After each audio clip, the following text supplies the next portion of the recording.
रानी, जैसे हम जानते हैं कि अभी आपने जो पोस्ट लिखा है, लोग नहीं जान रहे थे इतने टाइम से कि आप इतने कुछ झेल रही थी इतने समय से और इन सब चीज़ों को बर्दाश्त कर रही थी। तो ऐसा वो क्या मोमेंट था जब आपको लगा कि नहीं, अब बस बात करने की ज़रूरत है और इस चीज़ को सामने लाने की ज़रूरत है? एक्चुअली बहुत टाइम से चल रहा था। मैंने कई लोगों से जिक्र किया था इस बारे में। कई बार मैंने रिएक्ट भी किया है फेसबुक के जरिए, लेकिन उस आदमी ने मुझे 4-5 साल पहले ब्लॉक कर दिया। मैंने ओके। रिएक्ट किया था तो उसने ब्लॉक कर दिया और फिर मुझे लगा कि शायद अभी नहीं करेगा, लेकिन मुझे इंफॉर्मेशन मिलती थी। मैं कई बार गुस्सा आता था, लेकिन लोग समझा देते थे और लोग हमेशा ना चुप रहने की सलाह ज्यादा देते हैं, जी। इग्नोर करने की सलाह ज्यादा देते हैं।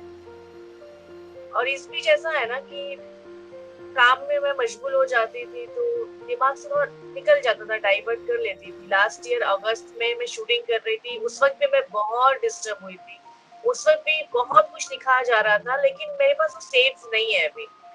हुँ। अभी क्या हुआ कि मैं बहुत टाइम से, हम सब फ्री हैं, कोई काम है नहीं अपने पास इस वक्त, और जी।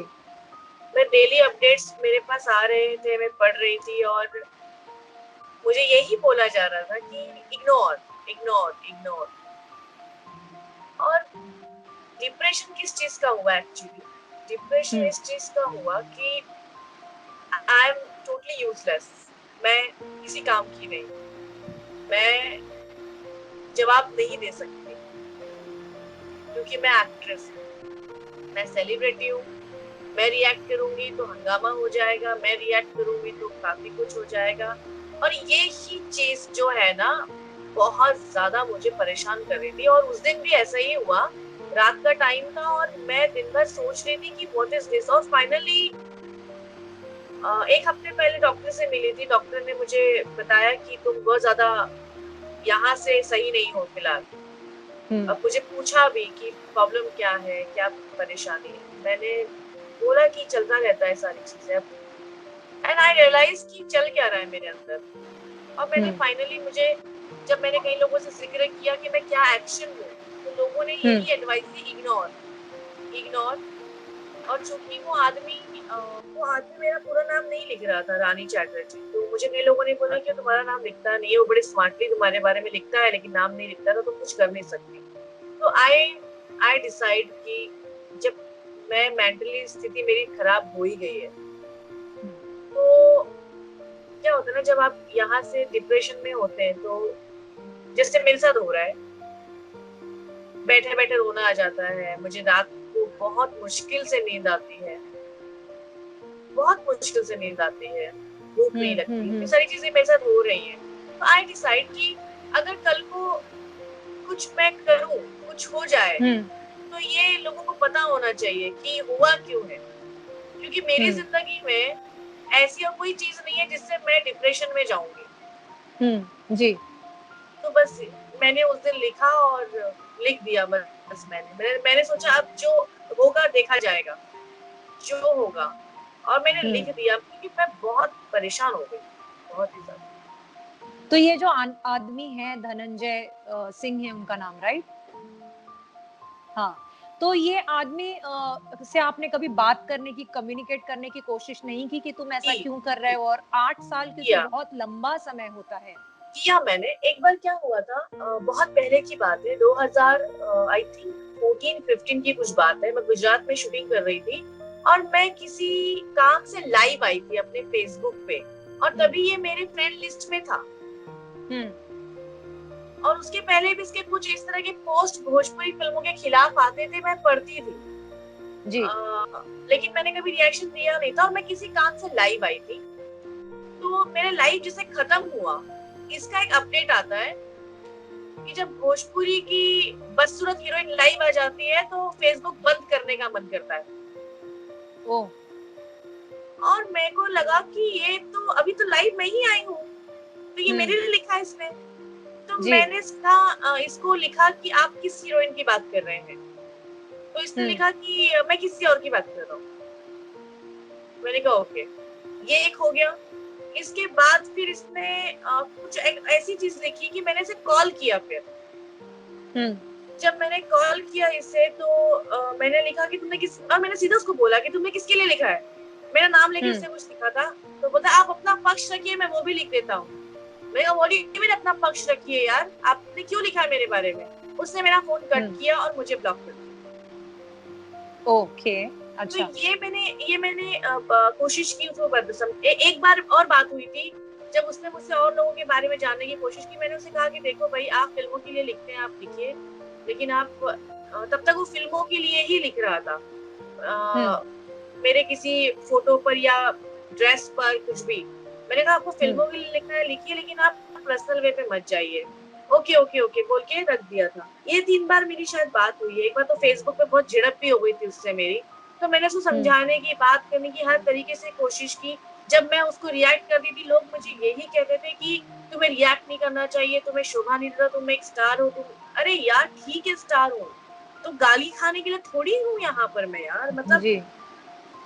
मुझे फ्रस्ट्रेशन हो गई एकदम से अब जाके, सिंपल सी बात है। आप लोग आपके घर में ही अगर आपका भाई या आपके पिता आपको रोज मोटी, काली या बूढ़ी बोलेंगे, 10 दिन बाद ना आप भी जवाब दे दोगे। बिल्कुल बिल्कुल सही बात है। आफ्टर ऑल ह्यूमन बीइंग है हम, मत बोलो, वो बात चुभेगी। हाँ, यस, ये इतने दिन से कर रहा है और इस पर कोई कोई कोई बात नहीं करना चाहता, सिर्फ इसलिए क्योंकि उसे हमें पब्लिसिटी नहीं देनी है। अरे ऐसे लोगों को ही सामने, ऐसे लोगों का फेस सामने लाओ कि ये ऐसा है। हम अच्छे लोगों के बारे में ढिंढोरा पीटते हैं ना कि he is very good, he is very fine, he is very nice. तो ऐसे बुरे लोगों के लिए भी आओ आगे कि ये गलत कर रहा है, इसको रोको। तो वही मेरे पास एक आखिरी ऑप्शन था कि मैं सीधा पुलिस को पूछूं कि वो मेरा नाम नहीं लिख रहा है, लेकिन वो मुझे मेरे लिए लिख रहा है, वो मुझे परेशान कर रहा है, मैं इसका क्या करूं। तो उनके तरफ से कोई हेल्प मिली? क्योंकि आपने अपने पोस्ट में लिखा था कि आप साइबर सेल के पास भी गई थी, बट उन्होंने आपको ये कहकर इग्नोर करने के लिए बोल दिया कि वो आपका नाम नहीं लिख रहे हैं तो हम कुछ कार्रवाई नहीं कर सकते। मुझे इग्नोर करने की सलाह दी उन लोगों ने। मैंने इसके पहले लास्ट अगस्त में वकील से भी मुलाकात की, लखनऊ में शूटिंग कर रही थी। तो वकील ने कहा कि हमें इंतजार करना होगा तब तक जब तक ये आपके नाम से कुछ नहीं लिखता, तभी हम इसे कानूनन तौर पे कुछ नोटिस भेज सकते हैं। लेकिन ये कोई नहीं समझता ना कि तकलीफ हो रही है, और वो तकलीफ आपको किस वे में लेकर जा रही है। नहीं, मैं बहुत स्ट्रॉन्ग लड़की हूँ, आप मेरे बारे में अगर सुनते होंगे तो मैं बहुत ही स्ट्रॉन्ग किस्म की हूँ, लेकिन आई डोंट नो कि मैं एक डिप्रेशन की तरफ जा रही थी। और डॉक्टर ने जब मुझे कहा कि तुम सोच रही हो बहुत ज्यादा, तुम्हारी शक्ल बता रही है, क्या टेंशन लगा रखा है, तब आई रियलाइज कि ओके, लोगों के लिए बेतु की बात होगी, लोग मुझे बोलते हैं कुत्ते भौंकते हैं, ओके, ये सब बातें सिर्फ कहने के लिए होती है, लेकिन जिसके लिए लिखा जा रहा है वही समझ पाता है कि उसे क्या फील हो रहा है। जिसके ऊपर बीतती है वही समझ पाता है। जी, रोज मेरे बारे में कोई बुढ़ी बुढ़ी लिखे, कई चीजें इंटरेक्ट करती है यार लाइफ में। मुझे हमेशा डोमिनेट किया जाता है ये बोलकर कि मैं बुढ़िया हूँ। और ये चीजें जब इफेक्ट करने लगती है ना आपकी लाइफ में, कि सपोज आप किसी को पसंद करते हैं और वो कहे कि नहीं आपका तो एज बहुत है, मैंने पढ़ा है कहीं, आपका तो ये चीजें बहुत इफेक्ट करती है यार। बिल्कुल अब बिल्कुल। मैं क्या अपना बर्थ सर्टिफिकेट लेकर या, और अगर चलो मैं हूँ भी बुढ़िया हूँ, ओके फाइन, तो क्या मैं इस धरती की पहली लड़की हूँ जो बुढ़िया होने जा रही है? क्यों लड़कियों को करते हैं यार ऐसा? I am not understand. Right. तो आपके पर्सनल लाइफ में भी इन सब चीजों का क्या इफेक्ट होने लगा है रानी? यही वजह थी कि आपको और ज्यादा? हाँ, ऑब्वियसली मैंने लिखा था कि मेरी निजी जिंदगी में बहुत तनाव है इन चीजों के चलते। मोटी बहुत, ये एक लड़कियों के लिए लोग बोल देते हैं सडनली, लेकिन लड़कियों की लाइफ में इफेक्ट पड़ता है इसका। हर लड़की नहीं बोल पाती है, बट आई रिएक्ट। बूढ़ी तो लोग लिखते हैं इस तरह लिखते हैं जैसे कि जब मैं पैदा हो रही थी तो यही लोग आए थे हॉस्पिटल में देखने के लिए कि किस तारीख पर पैदा हुई हूँ। तो सवाल, और मैं कुछ नहीं करके भी जवाब देना पड़े किसी को, तो उन बातों का जवाब देना पड़े, उन बातों की सफाई देनी पड़े जो सिर्फ कुछ लोग अपने मजे के लिए लिख रहे हैं, जिससे या तो किसी को उनके, परेशान करने के हाँ, लिए लिख रहे हैं। उनके लिखने के बाद उनके ही रखे हुए लोग उस पर आके लिखेंगे, ओ तो आप रानी चैटर्जी की बात कर रहे हैं, अरे बूढ़ी घोड़ी लाल लगाम। एक बार लिखता है कि मैंने एक फिल्म में गाना किया है, बॉस फिल्म में मेरा गाना आने वाला है, उसमें मैंने स्कर्ट पहनी है। तो ही टोल्ड, ही राइट, ओ रानी, इस बुढ़ापे में स्कर्ट शोभा नहीं देता, समझी बॉस। तो इसका पूरा टारगेट कौन है फिर? ये तो सीधा सीधा मेरे लिए लिख रहा है ना ये। तो पुलिस को इसमें कोई कार्रवाई नहीं नजर आती? ये तो डायरेक्ट नहीं, हमला है। मैंने पुलिस को ये सारे प्रूफ दिए हैं और पुलिस ने मुझे बताया कि बिना आपके इजाजत के अगर कोई आपकी तस्वीर शेयर करता है, पोस्ट करता है, तो ये भी कानूनन जुर्म है। जी बिल्कुल। वो अलग बात है कि उसने आपके लिए अच्छा लिखा है या बुरा लिखा है, वो आपके बिना रजामंदी के पोस्ट करता है तो ये जुर्म है, ये लॉ है। और पुलिस ने बुलाया है उसे कल, देखिए कल आकर वो क्या बात करता है वहां पे।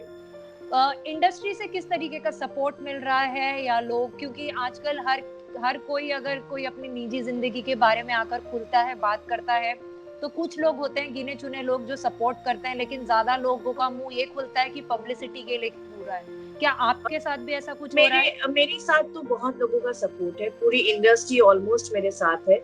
लेकिन एक ग्रुप में कुछ चर्चाएं हो रही थी मेरे केस को लेकर, तो एक इंडस्ट्री के बहुत बड़े दिग्गज हैं, जिन्हें लोग दिग्गज कहते हैं, करता धरता कहते हैं, उनका ये कमेंट था कि ये ग्रुप अपने एम से भटक रहा है। याद रखें, इस ग्रुप का एम किसी का प्रमोशन करना नहीं है। तो इस बात पे मैंने काफी नाराजगी भी जताई कि इसीलिए लड़कियां ना पीछे हो जाती है। बिल्कुल। पब्लिसिटी स्टंट का जो टैग लोग देते हैं, इसके पहले भी मेरे साथ ऐसी कई चीजें क्या, बहुत रैंडमली चीजें हुई जब मैं आवाज उठाना चाहती थी, बट यही सोच के मैं पीछे रह गई कि इसे लोग पब्लिसिटी स्टंट बोल देंगे। जी बिल्कुल। तो आपके इंडस्ट्री से कई लोग हैं जो पॉलिटिक्स में हैं, जो लोग काफी इन्फ्लुएंशियल हैं, क्या कभी उनकी मदद आपने लेने की सोची, या वो कभी सामने आए ये मैटर जानने के बाद कि रानी हम हेल्प कर देते हैं? नहीं, मुझे सभी का कॉल आया, सबने समझाया और सबने ये मुझे कहा जरूरत पड़ेगी तो एक कॉल कर देना, हम साथ खड़े हैं। इतना बोलना ही मेरे लिए काफी है, बाकी तो सारी चीजें पुलिस और मीडिया ने कर ही दिया है। मेरे लिए सबसे बड़ा सपोर्ट मीडिया और पुलिस का रहा। बाकी मेरे जितने भी दोस्त हैं सबने मुझे टेक्स्ट किया, फोन किया, जरूरत पड़ेगी एक फोन कर देना, हम लोग खड़े हैं तुम्हारे साथ। तो आई एम हैप्पी। तो ये सब कहीं ना कहीं थोड़ा मोटिवेट कर रहा है आपको उस कहीं ना कहीं उस दुखीपन से, अकेलेपन से बाहर निकालने में थोड़ा कारगर साबित हुआ? बिल्कुल बिल्कुल। मेरी मॉम ने तो मेरा फोन ही ले लिया था मेरे पास से कि तुम फोन पे सब देखोगी और फिर तुम फिर डिप्रेस हो जाओगी। मेरी मॉम ने एक बहुत अच्छी चीज कल की। मेरी मॉम ने मेरी पहली फिल्म लगाई और कहा बैठ के देखते हैं। और मेरी मॉम ने देखा, जब गाना आया मेरी पहली फिल्म का, तो मम्मी ने कहा कि देखो तुमने कहाँ से शुरुआत की है, और एक फैमिली जिस तरह से मुझे सपोर्ट कर सकती है, जिस तरह से मुझे मोटिवेट कर सकती है। और मेरी मम्मी ने बोला वो दौर देखो, तुम अभी देखो तुम कहाँ से कहाँ हो, तुमने कितनी लंबी जर्नी तय की है, तुमने कितनी मेहनत की है। तो मैं समझ गई कि मेरी मॉम मुझे मोटिवेट करना चाहती हैं। तो इस तरह से फैमिली का सपोर्ट भी है, दोस्तों का सपोर्ट है, रोज फोन आ रहे हैं, पवन जी ने बहुत सपोर्ट किया, निरहुआ है, एवरीवन। और सब कहीं ना कहीं जानते हैं कि मैंने जो किया है मैंने सही किया है। सिर्फ सब लोग जब डरे तो डिप्रेशन वाले बात से डरे, तो वो लोग उस चीज से निकालने की मुझे कोशिश करते हैं, और आई थिंक मैं निकल भी जाऊंगी। आपने फैमिली के साथ पहली बार कब ये शेयर की? क्या आपको ऐसा लगता था कि मैं बोलूंगी तो शायद वो परेशान हो जाएंगे? नहीं, अक्सर शेयर किया है मैंने। मेरी मॉम मेरे लिए सबसे बड़ी एडवाइजर है मेरे लाइफ में। इनफैक्ट मैं किसी लड़के को भी देखकर उनसे एडवाइस लेती हूँ, भाई ये लड़का कैसा लग रहा है, मतलब इतनी ज्यादा मैं उनकी क्लोज हूँ। तो मेरी मॉम ने अक्सर मुझे कहा यही कि इग्नोर करो, बट नो वन अंडरस्टैंड कि अच्छा मेरी मॉम क्या सोशल मीडिया पे है भी नहीं, तो मेरी मॉम को मैं जितना बताती हूँ उतना ही पता है। तो उनको लगता है कि छोटी मोटी बात है यार, इग्नोर करो, हटाओ इन बातों को। बट एक्चुअल में जब हम सोशल मीडिया देखेंगे वहां आपके नाम की गंदी गंदी गालियां लिखी हुई हैं, आपको पूरा पूरे पूरे लोग मोटी मोटी बुड्ढी बुड्ढी बुड्ढी कर रहे हैं। तो वो शायद वो नहीं फील को अभी उन्होंने जब मुझे पूछा डिटेल में कि बात है क्या, तो मैंने कहा देखिए मम्मी ये डाला देखिए कितने लोग गाली लिख रहे हैं। तो मेरी मॉम को भी बहुत बुरा लगा। मेरी मॉम वही होता है ना कि क्या करेंगे, कर नहीं सकते कुछ। कि अगर तब कोई उनको आम भी लड़की होती, एक्चुअली मुद्दे की सीरियसनेस तब उनको भी उनको समझा हाँ होगा। समझ में आई। मैं इसी बात से डिप्रेस थी बहुत ज्यादा कि एक आम लड़की, मैं सोच रही थी काश मैं एक आम लड़की होती और मैं जाकर उस आदमी को 2 थप्पड़ लगा पाती। कोई नहीं देखता, कोई नहीं पूछता कि क्यों लगाया। लेकिन एज एन सेलिब्रिटी मुझे ये अधिकार नहीं है, क्योंकि मैं जाऊंगी तो लोग बोलेंगे ये तो सुपरस्टार है, वो तो बेचारा गरीब, इस तरह की बहुत सारी बातें। तो यही सब बातें बहुत खाती हैं मुझे, बहुत ज्यादा परेशान करती है मुझे अंदर से। कहीं ना कहीं इस बात को हम सुशांत के साथ भी जोड़ सकते हैं कि सुशांत के हादसे के बाद आपको ऐसा लगा, ताकत मिली आपको कि इतना होनहार, इतना टैलेंटेड लड़का उसने दुनिया को नहीं बताया और वो बिना बोले चला गया। मैं सुशांत के बाद बहुत ज्यादा डिप्रेस हो गई थी। मैं 5 दिन तक मैंने किसी से बात नहीं की। मैं सिर्फ सोशल मीडिया पे उसकी न्यूज़ेस देख रही थी और और मैं ये खुद सोच रही थी कि यही होता होगा। हम जब किसी को बोलते हैं ना तो लोग बोलते हैं पब्लिसिटी स्टंट है। मानिए सुशांत जिंदा होता और सुशांत ने बातें सामने रखी होती नेपोटिज्म वगैरह की, तो ये बात तय है कि लोग लिखते हैं कि ये पब्लिसिटी के लिए कर रहा है। लोग नहीं समझते कि उसके ऊपर क्या चल रही है, उसके अंदर क्या चल रहा है। यही बात है। आज मैं जिंदा हूँ तो लोग लिख रहे हैं कि पब्लिसिटी है वगैरह वगैरह। पब्लिसिटी करूंगी तो मैं वो धनंजय सिंह के साथ क्यों करूंगी? बिल्कुल राइट। ये सोचो कि धनंजय सिंह के साथ पब्लिसिटी क्यों करूंगी? आपको दुख भी हुआ इस बात का? आपको दुख भी हुआ इस बात का कि इतने साल इंडस्ट्री के लिए काम करने के बावजूद लोग इस तरीके से तोल रहे हैं कि आपको पब्लिसिटी की जरूरत इन छोटी छोटी बातों से पड़ेगी? यस, मुझे अगर जो लोग बोल रहे हैं मुझे उनको शर्म आनी चाहिए। और ये इंडस्ट्री के लिए शर्म की बात है कि इंडस्ट्री की सबसे सीनियर एक्ट्रेस के बारे में वो लोग ये कह रहे हैं। आज मैं घमंड नहीं करती हूँ, लेकिन आज मैं इंडिया के बाहर भी जाती हूँ तो अभिनेत्रियों में, भोजपुरी एक्ट्रेसेस में मेरा नाम सबसे पहले लिया जाता है। मुझे ऐसी कोई जगह नहीं है जहाँ मुझे लोग नहीं जानते हैं। मुझे क्या जरूरत है पब्लिसिटी स्टंट की? ये सिर्फ और सिर्फ बातों को दबाने के लिए किया जाता है, क्योंकि उन लोगों को भी मजा आ रहा होता है कि हाँ लिखो इसके बारे में, अरे वाह इसको मोटी कहा, इसको बुड्ढी कहा। वो लोग पढ़ना चाहते हैं, इसलिए वो लोग इसको पब्लिसिटी स्टंट बोलते हैं। जी, और ऐसे टाइम पे शायद वो लोग भी इस बात का फायदा उठाते हैं जो आपको नापसंद करते होंगे इंडस्ट्री में। आई एम श्योर ऐसे भी कुछ लोग होते होंगे। इंडस्ट्री के बहुत लोग उस आदमी से जुड़े हैं एंड आई एम श्योर कि उसको सपोर्ट करते हैं। इस वजह से वो बेधड़क, अच्छा उसने सिर्फ मेरे बारे में नहीं, उसने हर एक के बारे में लिखा है। अच्छा, उसका कहना है कि वो भोजपुरी के खिलाफ, अश्लीलता के खिलाफ लिखता है। तो ये बताइए कौन सा पत्रकार को ये दिया गया है अधिकार, क्या बोलते हैं, अधिकार दिया गया है कि कौन सा हीरो किसको डेट कर रहा है वो भी लिखेगा और उस पर भी वो उसका जोक बनाएगा, टिप्पणी देगा। ये अधिकार किसने दिया है? आप उस हीरो या हीरोइन के बारे में उसकी फिल्म के लिए लिखिए। मैंने भी यही कहा कि मेरी फिल्म नहीं पसंद आती है ना लिखो, मेरी एक्टिंग पसंद नहीं आती लिखो। उसकी ओपिनियन तो ऑडियंस भी देती है हमें, वो आदत है सुनने की। बट ये अधिकार किसने दिया है कि मैं कितना खाना खाती हूँ, मैं कितनी उम्र की हूँ, मेरी शादी नहीं हो रही क्योंकि मैं तो बुढ़िया हो गई हूँ, बहुत सारी बातें। ये अधिकार कौन देता है? मेरी एक करवा चौथ की फोटो उसने पोस्ट की और उसने लिखा भोजपुरी में कि ये भी भूखी है। भूखी का मतलब पता है इसे? कितनों के लिए भूखी है? Means what? और जो फोटो डालकर लिख रहा है, जो नाम लेकर लिख रहा है, वो बोल रहा है कि मैं तो भोजपुरी के खिलाफ लिखता हूँ, मैंने तो रानी चटर्जी का नाम लिया ही नहीं है। वो मेरे लिए लिख रहा है कि मुझे कुछ होगा तो रानी चटर्जी जिम्मेदार है। मतलब गालियां भी वो लिखे, हाँ टिप्पणियां वो करे, सिंपैथी भी वही ले, और हम क्या, हम इंसान नहीं है? तो अब वो आपको ब्लैकमेल भी करने की कोशिश कर रहा है। इसे इसे तो ब्लैकमेलिंग ही कहेंगे ना, इसे ब्लैकमेलिंग ही कहेंगे मुझे।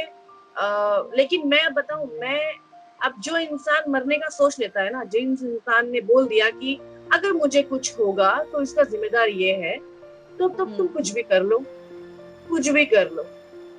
इनफैक्ट मेरे बाद एटलीस्ट कोई लड़की नहीं डरेगी इस तरह का आवाज उठाने के लिए, जी कोई लड़की नहीं डरेगी।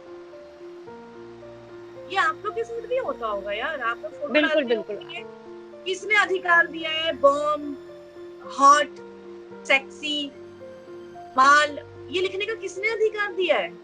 जी बिल्कुल। मैंने आई लव क्रिस इवेंस, मुझे उससे हैंडसम लड़का कोई नहीं दिखता, लेकिन फिर भी एज अ गर्ल मैं उसको माल या आइटम तो नहीं लिखती कभी। मैं उसकी खूबसूरती के बारे में लिखती हूँ कि looking very good, handsome, smart. ऐसी चीजें क्यों लड़कियों के लिए लिखी जाती हैं? तो ये कई चीजें हैं यार, लोग लिखते हैं, कई सालों से लिख रहे हैं, और इसके लिए बहुत स्ट्रिक्ट लॉ नहीं बना है शायद, इस वजह से लोग आजाद हैं। तो ये मेरा मुद्दा यही था कि भाई इसके लिए कुछ तो करो, या तो फिर न जाने कितनी लड़कियां जाएंगी इस चक्कर में। बिल्कुल बिल्कुल, नहीं आपने सही कहा और आवाज उठाया आपने। इनफैक्ट ये बहुत अच्छा कदम रहा रानी, क्योंकि कहीं ना कहीं इससे काफी लड़कियों को मोटिवेशन मिला होगा कि वो इस तरीके की ट्रोलिंग का, बदतमीजी का सामना करें और सामने आए। और मैं सभी से कहना चाहूंगी कि जैसे मैंने तो डिप्रेस होके लिखा, डिप्रेस होके लिखने के बाद मेरे साथ अनगिनत लोग खड़े हो गए, लाइक लाखों में लोग मेरे साथ खड़े हो गए। तो कभी भी जिंदगी में ऐसा होना तो प्लीज लिखो, बोलो। अरबों में से 1000 लोग जरूर खड़े होंगे आपके साथ, प्लीज लिखो। ये मैंने रियलाइज किया और मुझे एक मोटिवेशन मिला। मैंने जब वो लिखा था तो मेरे मन में था कि अब जो होगा देखा जाएगा। मैं लिख कर बैठ गई थी, फिर मेरी मम्मी पहुंची मेरे पास, मेरी मम्मी को कॉल वॉल चले गए थे, ताकि जो होगा देखा जाएगा। अगर ये नहीं रुका, इसका कोई सोल्यूशन नहीं है तो ठीक है भाई, जिंदगी भर जवाब नहीं देना है लोगों को, अपनी जिंदगी खत्म कर लेते हैं। ये माइंड में मेरे आ चुका था almost. Thank you so much Rani, take care of yourself, be happy always. Thank thank you you so so much, bye, take care.